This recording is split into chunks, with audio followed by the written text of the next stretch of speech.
Hey everyone, I'm Jeff Bakalar for CNET.com. Right now I'm taking a look at the Nintendo 2DS. So I'm sure you've heard about this. This is Nintendo's brand new 3DS. Even though it's called the 2DS, it can still play any 3DS game, any DS game, but it just can't play it in 3D. So you got that? Good. So here's the deal.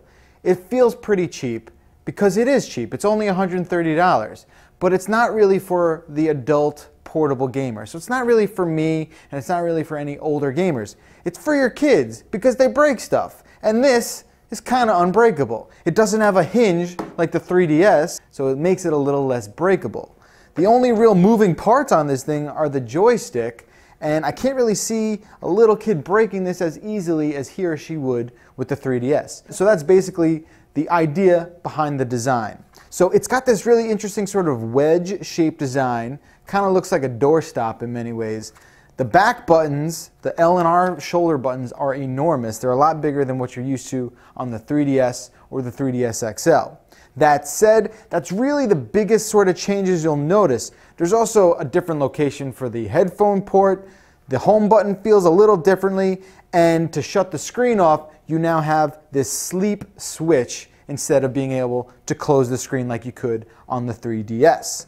Around here on the side is an SD card slot, and Nintendo was nice enough to include a 4 GB SD card. What else is different? Well, they've changed the location of the joystick and the buttons. So if you recall, on the 3DS, they flanked the lower touch screen. On the 2DS, they are higher up. So when you're holding it, it does feel a little awkward. I'm not gonna lie, it definitely feels a little strange. You're gonna have to hold it with one hand like you would the 3DS to use the stylus, which is included here on the back.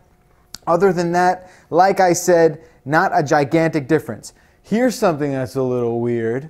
Why does it have 2 lenses on the back? It could take 3D photos, but you can't see anything in 3D because it's for kids, and kids they're not supposed to look at the 3D pictures because it messes up their eyes and whatnot. Nevertheless, you can still take 3D photos on the 2DS, which you can only view on the 3DS. So I hope you're taking notes because this is really confusing for me. All right, I can only imagine what a mom or dad would be experiencing trying to understand all this as well. Okay, so this doesn't really have any protection on it, right? The 3DS you can close and not really worry about scratching the screen.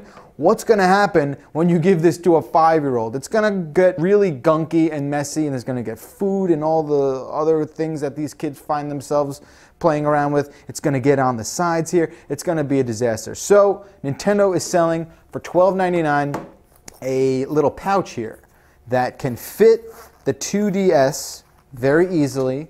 Nice little sandwich pouch it's got here, and there you go, and you're all set. And that's the kind of protection, well, it's really the only protection you can do on the 2DS.